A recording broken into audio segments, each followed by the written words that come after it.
Yes mga igala, mayong adlaw ka na itong tanan ug welcome din sa itong panaguban sa atong tulumanong tambayan sa Radyo Pilipinas.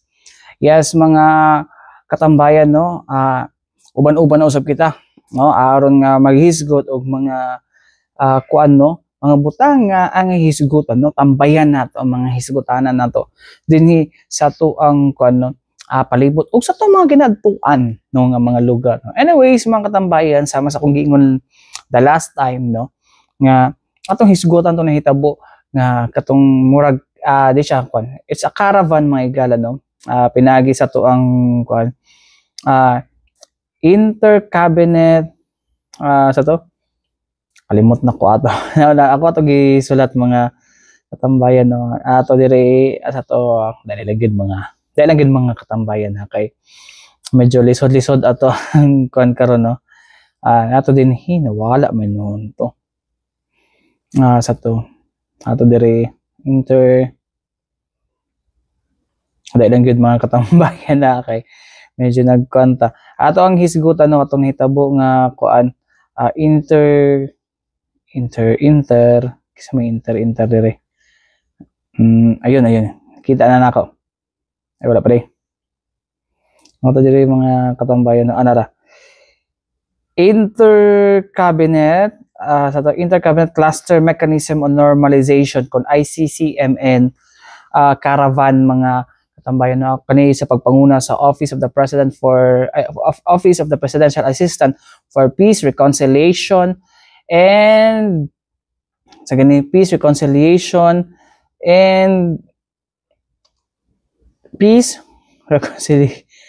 Unity sa naman taong ko ay. So, mo ni siya, no, alang ni kato sa mga miyembro, mga combatant sa MILF or Moro Islamic Liberation Front diha sa BARM area. Kani siya mga igala, isa sa mga serbisyo na ginahatag diha sa BARM, no.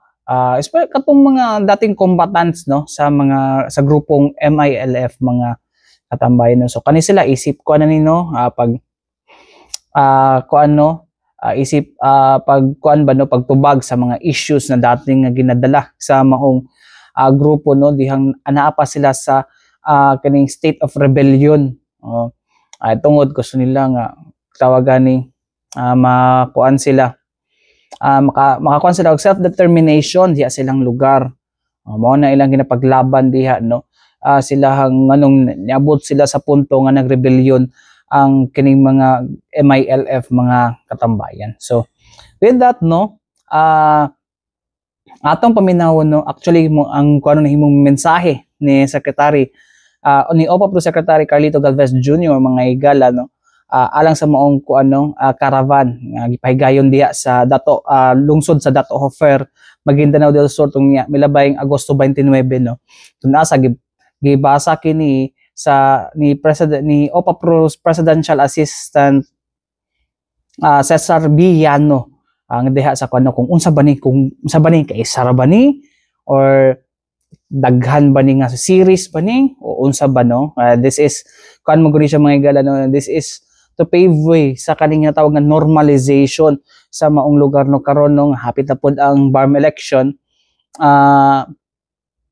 Kuan, no, ilahan gusto lang nila makuan ba, no, nga ang BARM especially on the na ikwadra si na ay mandate si Pangulong Ferdinand R. Marcos Jr. nga walay mabiyaan, no, sa isgutan ng pangkalinaw diha sa maong rehiyon. Anyways mga katambayan, paminawon nato, no, si OPA Pro Presidential Assistant na si Sir Cesar Villano. Paminawon nato.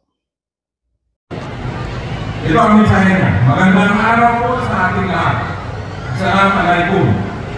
Una-una, ako ay nagpapasalamat sa mga lokal na opisyalis dito sa bayan ng Dato Hofer na pinangunahan ni Mayor Ray Bongbong. At lalo na sa mga residente dito, sa inyong mainit na pagtanggap sa akin at sa aking mga kasamahan, Bangsamoro at nasyonal na mga ahensya. Sa mga kinatawan ng iba't-ibang ahensya ng pamahalaang nasyonal na bumubuo ng Inter-Cabinet Cluster Mechanism on Normalization o tinatawag natin na ICCMN. sa mga opisyal ng Bangsamoro Government, iba pang mga panauhing pandanal, maraming salamat sa inyong paglalokasyon ito. Matatandaan natin na ang ICCMN Karambahan na ito ay resulta ng isang malalimang konsultasyon na ating isinagawa dito sa komunidad noong Nobyembre ng nakalipas na taon. Layunin ng mga pag-uusap na ito na alamin ang mga pangunahing issue na kinakaharap ng inyong komunidad at tugunan ang mga ito sa pinakamabuting paraan. Sa pamamagitan ng karambahan na ito ay maipapabot na sa mga mamamayan ang mga programang sosyo-ekonomiko na inyong kinakailangan. Kasama na dito ang medical services o nandito si Mindanao RPH OHED, PhilHealth registration, National Identification Card registration, at marami pang ibang serbisyo. Masasabi natin na ang lahat ng mga serbisyong ito ay bunga ng ating mga ginanap na konsultasyon. Sa nakaraang karabayan na ginanap sa Camps Abu Bakar, Rajamuda, Bilal at Busra, mahigit kumulang 2,000 katao ang dumalo sa bawat kampo at nakakuha ng mga nasabing serbisyong gobyerno. Dito sa Kampungar, layunin natin na makapagbigay ng parehas o mahigit pang serbisyo para sa lahat. Bukod sa mga serbisyong ito, kaakibat din ng ICCMN Karambahan ngayon ay ang pag-turnover ng Rural Health Unit na ginanap kaninang umaga doon sa Barangay Sanyag. Ito ay makadugtong ng proyekto ng Department of Health, Office of the Secretary Galvez or Office of the Presidential Advisor on Peace, Reconciliation and Unity at ng Ministry of Health ng Bangsamoro Government upang lalong mabigyan ng sapat na pasilidad para kalusugan ang mga mamamayan ng Umar at karatig ng komunidad at siguraduhin ang mga serbisyong pangkalusugan ay patuloy na magbibigay sa mga tao na nangangailangan. Ang mga aktibidad na ito ay simbolo ng matatag na samahan sa pagitan ng mga ahensya ng pamahalaang nasyonal at mga ministro ng pamahalaang Bangsamoro. At higit sa lahat, ang ating isang adhikain na patasin ang antas ng kabuhayan at bigyan ng mas magandang kinabukasan ang ating mga kapatid na MLF at ang ating mga kasusubo. Batid natin lahat ang edukasyon, kabuhayan, kalusugan at seguridad ang mga haligi ng pagbabago na nagaganap dito sa Umar at iba pang mga lugar sa Bangsamoro. Kaya naman nais natin mas pagtibayin pa ang mga haligi ito upang tuloy-tuloy na ang pag-angat ng Bangsamoro. Kaya naman napakalaga ang pagtutulungan at pagkakaisa natin lahat. Sama-sama po tayo sa pagsulong ng mga inisyatibo upang mas maramdaman ng mga residente ng Umar at mga dividendo ng kapayapaan at kaunlaran. Nais po namin idiin na ang ICCMN Karambahan na ito ay hindi isang misanan o one-shot deal lamang, kundi isang malawakan, komprehensibo at tuloy-tuloy na programang isasagawa ng pamahalaang nasyonal at Bangsamoro kasama ang ating mga lokal na pamahalaan at iba pang mga kasama sa pangkatahimikan o peace partners. Ang okasyon ito ay nakaangkla sa maiting na pagnanais ng ating mahal na Pangulong Ferdinand Marcos Jr. na tuparin ang lahat ng pangako ng pamahalaang nasyonal sa ilalim ng mga ginagaang kasunduan upang kapayapaan sa Bangsamoro at sa buong bansa. Malinaw po ang direktiba ng ating Pangulong Marcos at ito ay tiyakin na walang sinuman ang maiiwan sa prosesong pangpapayapaan at pangkaunlaran. Ngunit hindi ito kaya gawin ng mag-iisa ng pamahalaang nasyonal.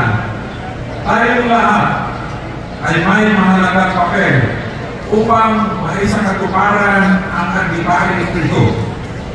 Nais din po natin pasasalamatan si Special Assistant to the President, Secretary Antonio Lagdameo, na dito si Director Pascual bilang Representative Secretary Lagdameo, sa kanyang buong pusong pagsuporta sa prosesong pagkakayapaan sa Bangsamoro. Higit sa lahat, nais kong ipabot ang ating taos-pusong pasasalamat sa ating mga kapatid na MILF sa napakamalaking tiwala niyo sa inyong ibinigay sa pamahalaang nasyonal. Makakaasa po kayo na mananatili kami sa inyong likuran sa inyong patuloy na pagtara sa landas ng kapayapaan at kaunlaran. Supra. So mga katambayan, no, ang giingon no, dili lang siya one shot deal. Kundi magpadayon ang mga serbisyo na ihatag aning kuno, ihatag aning tawagan ni ICCMN mga igala kon Intercabinet Cluster sa to Intercabinet Cluster Mechanism on Normalization. So padayon na siya no, napamanto yung mga kuan, yung mga na-decommission na napoy wala pa na decommission nga mga kuan nga mga MILF na kuan na karon sa to kung sa BCH ba to kung kuan ba mo na ang gikuan karon sa to ang gobyerno no. So hopefully tuloy-tuloy na no, tuloy-tuloy na ang kuan hisgutan kay daghan na gusto mosulod diha sa farm areas mga katambayan, and mo na ilahang kuan karon no, nahimong kuan no, nga pag peaceful lang area daghan yung mga negosyo no, naisgutan na si San Miguel gusto mosulod diha, napatoy isa sa Canimer Food International gusto nila mosulod dira through katong sa ilahang Abaca project no. Daghan og gusto nga mosulod na diha mga igala na mahatagan og livelihood ang mga kuano residente sa Bangsamoro Autonomous Region in Muslim Mindanao. Anyways mga katabayan, balik ito man lang sa mga importante pahinumdum ni ato si Bianan.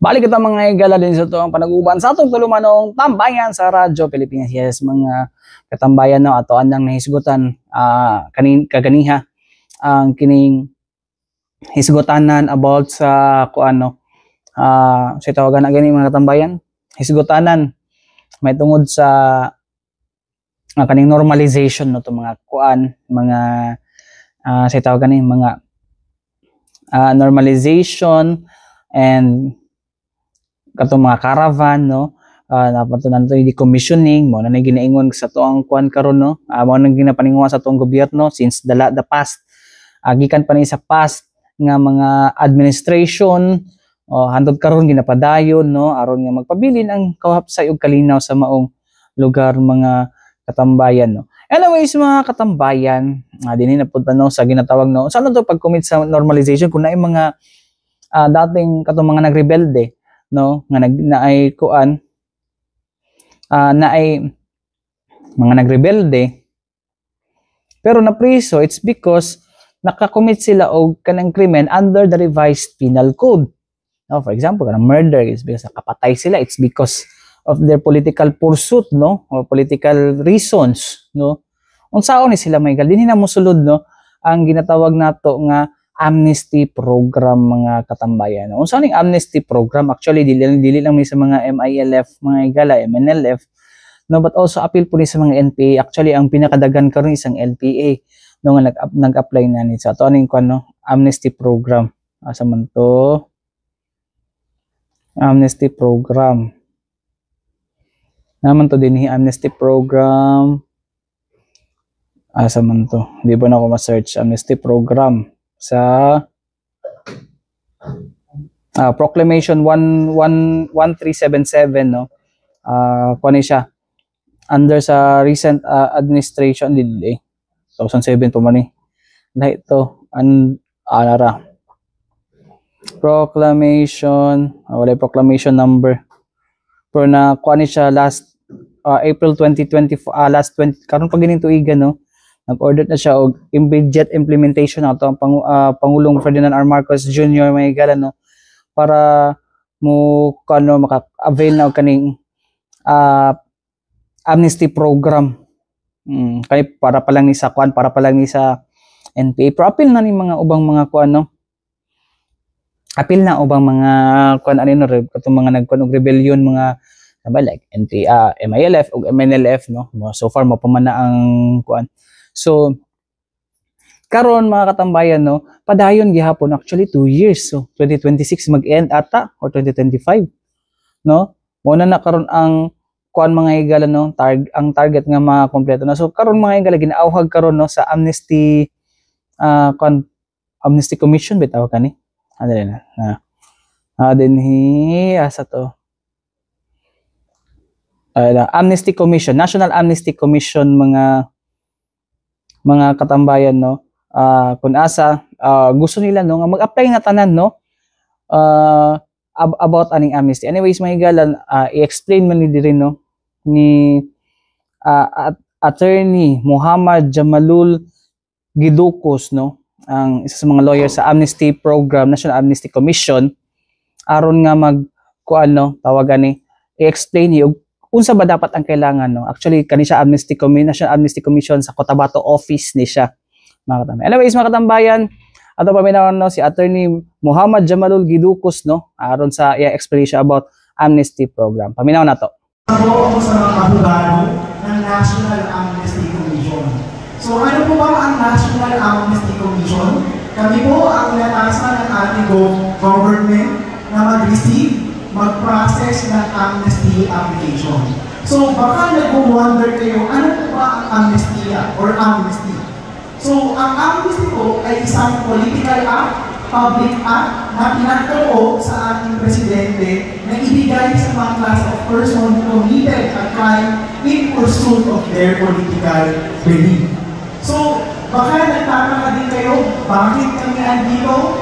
Wala mo kami maibibigay na bigas, wala din po kami maibibigay na livelihood package. At bukod ko lang po na always na sinasabi ng aming chairperson na si Chair Lea, sinasabi po niya, walang po natin si Chair Lea na narinig ko ngayon, kaakibat ng amnesty ay ang kalayaan. Okay? Imagine kung ikaw ay may pending warrant of arrest. Ikaw ay may kaibigan, kamag-anak na membro ng MILF na nakakulong dahil sa crimes na committed in pursuit of his political belief. Na siya ay nasa pigilan ngayon, nakakulong dahil sa hatol ng husgado. Kalayaan po ang aming maibigay. Okay po? So yes to amnesty na po ba tayo? Okay. So again, yes to amnesty. Okay po. So since magbibigay po tayo ng update, no? So gusto ko lang magbigay din po ng mga assignments sa inyo. So as of August 16, naka-receive na po kami ng 770 applications for amnesty. So, of course, hindi lang po ang MILF ang bibigyan ng amnesty. So, mula sa NPA, 686. Mula sa MNLF, 42. Mula sa MILF, 35 lang po.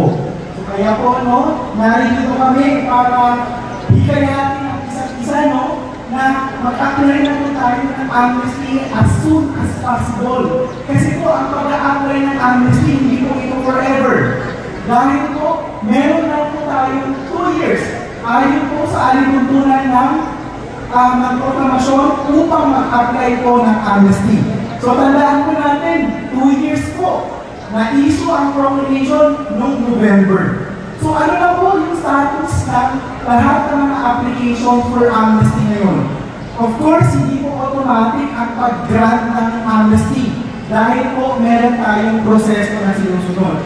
So nasa vetting process na po ang lahat ng applications for amnesty ngayon. tinitingnan natin kung ang applicant ba ay member ng MILF, kung ang crimes na nakamit niya ba ay in pursuit of his political belief. So yun po yung status ng mga applications for amnesty ngayon na naka-lodge po sa National Amnesty Commission.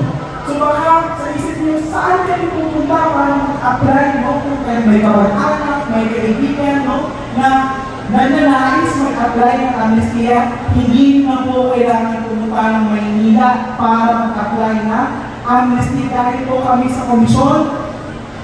Committed po kami na maging accessible po ang servisyo ng pagbibigay o process ng amnesty. In fact, meron po kami mga local amnesty board. So kung mag-a-apply kayo ng amnesty, meron po tayong local amnesty board mula Metro Manila hanggang Basilan. So ngayon, meron na tayong 9 established local amnesty board at meron din po tayong mga i-establish na additional na 10 local amnesty board.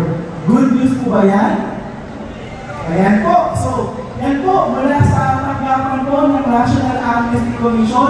So, we'll be here para kung meron po yung mga katanungan tungkol sa amnesty, meron po kami designated booth doon para magbigay ng legal support. At kahapon din po, no, it was a movement occasion dahil nakapaglagda po ang Bangsamoro Human Rights Commission at ang National Amnesty Commission na partner po kami para at least no, mas maging maayos no, ang pag-process ng amnesty application. So maraming salamat po. So one last, no, say yes to amnesty. Okay, so maraming salamat po. So mo to mga katambayan no, ang pahayag ni ni Attorney Gidukos mga katambayan. So moto ang iyang ingon no. Daghan-daghan gid ang NPA so far no. And napalang sa around 30-40 batong MILF no. So dapat gyud awhagon pag ni mga ubang MILF no nga na prison na mo apply na sa amnesty program no. Kay sayang pod no. Dili man nila, although naka-commit sila agreement, but it's because of their political pursuit no, makakuha sila og kanang self-determination no sa ilahang lugar, nabuhat nila tong maong krimen no. So kung kato ang nahitabo, kinahanglan mas nindot gyud mo apply na sila amnesty program no. Mo-apply sila sa maong amnesty program kay sayang pud ang opportunity no nga mapawalang sala sila or di siya mapawalang sala na ma-extinguish ang crime pero pinaagi sa pagpasaylo sa atuang estado. Mo na ang kwan sa amnesty. Anyways, mga katambayan, mga taigong oras, hantod sunod po dito sa tong sa tong panag-uban sa tutulumanong tambayan sa Radyo Pilipinas. Ang ngalan sa Tibok Persa sa DXRP Radyo Pilipinas sa ako inyong kauban Armando Venequito. Hantod sunod po, dagsalamat og maayong adlaw kanatong tanan.